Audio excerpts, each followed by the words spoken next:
안녕하세요, 수입니다. 오랜만에 찾아뵙게 됐습니다. 오늘 할 얘기는 중국에 대해서 잠깐 얘기할 겁니다. 2019년도에는 중국에 대해서 안 좋은 뉴스를 많이 있었죠. 28년 만에 중국 최저 경쟁 성장률을 이루었고, 그리고 2020년에는 경쟁 성장률 6% 이하대로라는 관측이 나왔었죠. 그리고 한때 잠깐이지만 위안화 환율이 7까지 올라가는 일도 있었습니다. 네, 그 중에서는 이제 작년 11월 달이죠. 지방은행 뱅크런 사태도 있었고요. 이제 많은 사람들이 이 지방은행 뱅크런 사태 때문에 이제 중국이 금융 위기가 올 것이다, 경제 위기가 올 것이다, 뭐 이렇게 판단했던 사람들이 굉장히 많습니다.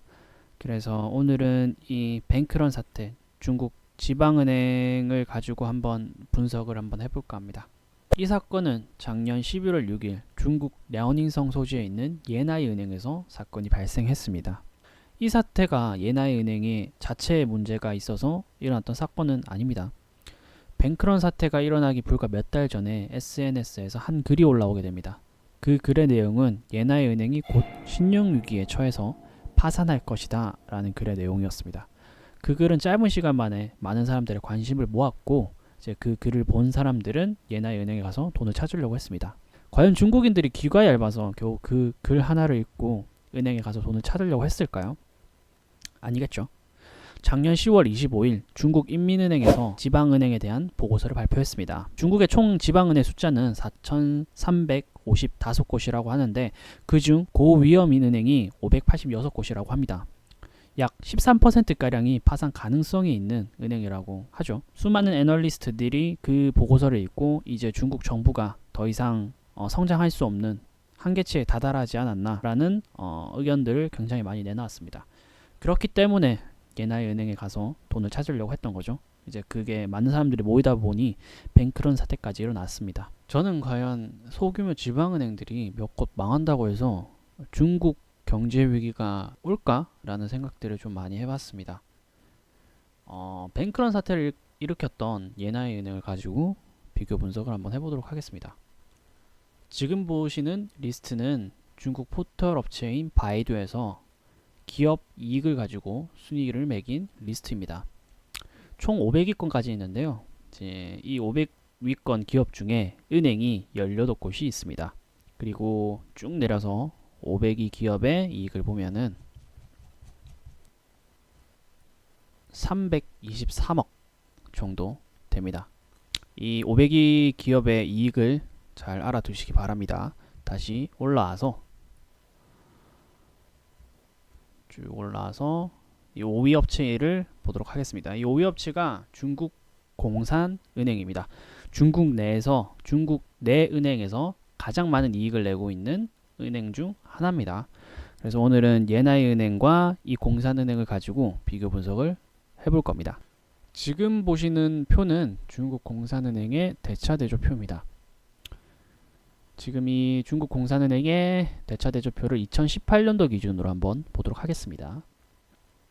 중국 공산은행의 예금액은 총 예금액은 23조, 그리고 예치금액은 4조, 그리고 순대출 금액은 15조, 그리고 세전 당기 순이익이 3,700억 정도 됩니다. 자, 이거 가지고 계산을 한번 해보면은 총 공산은행에 예금된 금액에서 얼마만큼 대출을 냈냐, 즉 총 예금 대비 대출 금액의 퍼센테이지는 약 64% 수준입니다. 그리고 이제 순대출금에서 내가 얼만큼 이익을 내고 있나 이제 계산을 해보면은 순대출금 대비 당기순이익을 보면은 약 2.5% 정도가 나옵니다. 총 예금 대비해서 64% 정도가 대출로 나가고 있고, 그리고 순대출금에서 내가 벌어들이는 돈은 2.5% 정도 된다 라고 간단하게 보시면 될 것 같아요. 지금 나온 퍼센테이지 가지고 예나이 은행을 한번 보도록 하겠습니다. 예나이 은행의 예금 금액은 약 660억 가량이라고 합니다. 넉넉 잡아서 700억으로 계산하겠습니다. 아까 중국 공산은행에서 계산했던 64%, 2.5%가 있죠. 이것 또한 중소은행이라고 생각해서 감안해서 64%가 아닌 70%, 그리고 2.5%가 아닌 3%에서 계산해 보도록 하겠습니다. 이제 예나이은행의 총 예금 금액에서 대출금을 한번 알아보면은 490억 정도 나옵니다. 그리고 이 490억에서 얼만큼 벌어들이고 있냐 보니 14.7억 정도가 나옵니다. 15억 정도 벌어들이신다고 보면 될 것 같아요. 이 15억 위안은 약 우리나라 돈으로 2,500억에 달하는 돈입니다. 우리나라에서는 굉장히 많은 돈입니다. 굉장히 높은 수익이에요. 하지만 아까 전에 봤던 바이두에서 나왔던 리스트 있었죠. 500위 기업이 323억 가량 벌어들였습니다. 근데 지금 중소은행이 15억 정도 벌었다고 했죠. 그러면은 중국의 500위권 기업의 20분의 1도 안 되는 금액을 벌어들인다는 겁니다. 그만큼 중국 경제가 어마어마하다는 소리죠. 중국 500위권에 이게 20분의 1도 안 되는 은행들이 몇 곳 망한다고 해서 중국이 과연 경제 위기가 올까요? 저는 오지 않을 거라고 봅니다. 그리고 또한 중국은 공산당이기 때문에 기업 자체가 망해버리면은 중국 정부에서 그 기업을 사버립니다. 그리고 국유화시켜서 중국 정부에서 운행하게 됩니다. 중국 정부가 커버할 수 있는 한계 내에서, 한도치 내에서 기업이 망해도 중국 정부가 어느 정도 커버를 할 수 있기 때문에 중국 경제가 바로 망하긴 힘듭니다. 지방은행이 몇 곳 망한다고 해서 중국은 무너지지 않을 거라고 저는 판단됩니다. 물론 이 계산법이 정말 단순 계산법이라 오류가 굉장히 많습니다. 하지만 여기서 제가 말하고 싶었던 거는 중국 경제의 규모가 우리가 생각했던 것보다 훨씬 크다는 점입니다.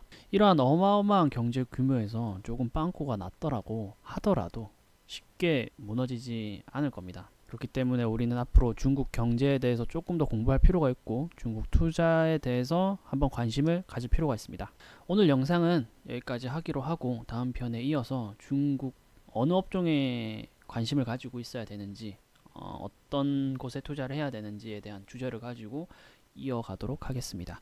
유익하셨다면 구독 한번 눌러주시면 감사하겠습니다.